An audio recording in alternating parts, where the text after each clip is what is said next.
Hello everyone, how are you all? Fine? Good. So, I'm Kamini, your Hindi teacher. Again I am here with our poem. तो आइए शुरू करते हैं। हमने पिछले कुछ दिनों से हम देख रहे हैं वह चिड़िया जो नाम की श्री केदारनाथ अग्रवाल जी के द्वारा रचित इस कविता का हम व्याख्या कर रहे हैं, संदर्भ प्रसंग व्याख्या, और जिसका सबसे पहला स्टैंजा हमने पहले दिन पढ़ा था। इसका अर्थ बहुत अच्छे से आपने सीख लिया होगा, इसके शब्दार्थ भी आपको आ गए होंगे। उसके बाद कल हमने इसका दूसरा स्टैंजा पढ़ा है और मैं उम्मीद करती हूँ आपने इसे अच्छे से दोहराया होगा। तो आइए बेटा अब हम आगे चलते हैं, ठीक है, आगे बढ़ते हैं और अपने आखिरी स्टैंजा की तरफ चलते हैं। ये देखिए, ये है हमारा, ठीक है।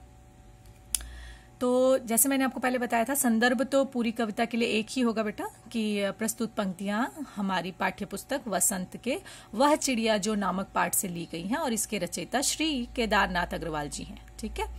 अब इसके ये जो आखिरी स्टैंजा हमारा बचा है, आइए इसका आज वाचन करते हैं और इसके साथ ही साथ हम इसकी व्याख्या भी जानेंगे। देखिए, वह चिड़िया जो चोंच मारकर चढ़ी नदी का दिल टटोल कर जल का मोती ले जाती है, वह छोटी गर्बीली चिड़िया नीले पंखों वाली मैं हूँ, मुझे नदी से बहुत प्यार है। ठीक है बेटा। तो इसमें केदारनाथ अग्रवाल जी ने इन पंक्तियों में एक चिड़िया का परिचय देते हुए लिखा है, हमें बताया है कि वह मेहनत के बल पर जीती है और इसलिए उसे स्वयं पर गर्व है। इसमें ये साफ साफ बताया है इन पंक्तियों में कि वो बहुत मेहनती है वह चिड़िया, और खुद से मेहनत करती है, खुद से दाना चुगती है, खुद से नदी से मोती निकाल लेती है। ये सारी चीजें वो मेहनत से करती है और इसीलिए उसे खुद पर गर्व है। क्या है कि जब हम कोई काम खुद से करते हैं ना, तो हमें उस पर पूरा विश्वास होता है, ठीक है। तो आइए अब इसके हम अर्थ की तरफ चलते हैं, व्याख्या की तरफ चलते हैं। वह चिड़िया जो चोंच मारकर चढ़ी नदी का दिल टटोल कर जल का मोती ले जाती है।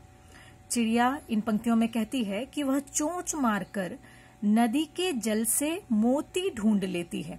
ये आप जानते हैं कि नदी के जल में मोती हो तो उसे चिड़िया कैसे ढूंढती है। देखिए, इसमें चिड़िया कहती है कि वह चोंच मारकर नदी के जल से मोती ढूंढ लेती है, भले ही नदी उफान पर क्यों ना हो।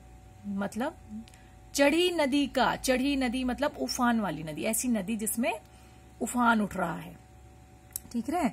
तो भले ही नदी उफान पर क्यों ना हो, वह नदी तल से मतलब नदी की बिल्कुल नीचे जाकर वहां से मोती टटोल लेती है। मतलब चिड़िया नदी के तल से भी अपनी चोंच मारकर मोती को खोजकर ले आती है। टटोलना मतलब खोज लेना, ठीक है, निकाल लेना। वह छोटी गर्बीली चिड़िया, देखिए यहाँ एक शब्द दिया हुआ है गर्बीली, ठीक है, ये गर्बीली। तो गर्बीली का मतलब होता है गर्व करने वाली, खुद पर गर्व करने वाली, उसे प्राउड फील होता है खुद के लिए, ठीक है। तो वह एक छोटी सी चिड़िया है, उसे अपने कार्य पर गर्व है।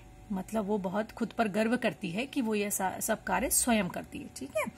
नीले पंखों वाली मैं हूं, मुझे नदी से बहुत प्यार है। यह चिड़िया बहुत छोटी सी है, प्यारी सी है, खुद पर गर्व करती है और नीले पंखों वाली है। और नीले पंखों वाली यह चिड़िया ऐसी चिड़िया है जिसे नदी से भी बहुत प्यार है। अर्थात कहने का तात्पर्य है कि चिड़िया बहुत अधिक मेहनती है। वह स्वयं के मेहनत के बलबूते पर जो मिलता है, जितना मिलता है, उसे खाकर खुश रहती है। उसके बाद संतोष की प्राप्ति करती है। खुद चोंच मारकर चाहे नदी में कितना भी उफान क्यों ना आ रहा हो, वो उस नदी के तल से, उसके जल से मोती निकाल लेती है और अपने इस कार्य के लिए उसे खुद पर बहुत गर्व होता है। वह चिड़िया नीले पंखों वाली है और उसे अपनी इस नदी से भी बहुत ज्यादा प्यार है, ठीक है। आया इसके बारे में। अब जैसे हमने पिछले दो स्टैंजा में विशेष बातें जानी थी, आइए आज इसकी विशेष बात देखते हैं। इसमें आपको क्या मिला जो विशेष लगा, कुछ समझ में आया? वो ये है, अगर हम देखें तो पहला, चिड़िया जल से मोती निकाल लेती है। ये इसमें साफ दिया हुआ है कि चिड़िया जल से मोती निकाली। ये बेटा आसान काम नहीं है नदी के जल से मोती निकालना, वो भी एक पक्षी के लिए, है ना। तो चिड़िया जल से मोती निकाल लेती है, अर्थात वह परिश्रमी है। इस लाइन के द्वारा हमें ये बताया जा रहा है कि वो बहुत परिश्रमी है, मेहनती है, आलसी नहीं है। दूसरा, उसे नदी से अत्यधिक प्रेम है। जिस चीज से हमें प्रेम होता है उस कार्य को करने में हमें थकान महसूस नहीं होती। उसे नदी से बहुत अधिक प्रेम है। चिड़िया को अपने परिश्रम पर गर्व है। यहाँ दिया है ना कि वह छोटी गर्वीली चिड़िया, मतलब गर्व करने वाली। तो चिड़िया को अपने द्वारा किए गए परिश्रम पर गर्व है। और आज ये कविता समाप्ति की ओर है, इसलिए आज हम कह सकते हैं कि इस कविता की भाषा सरल और सुबोध है।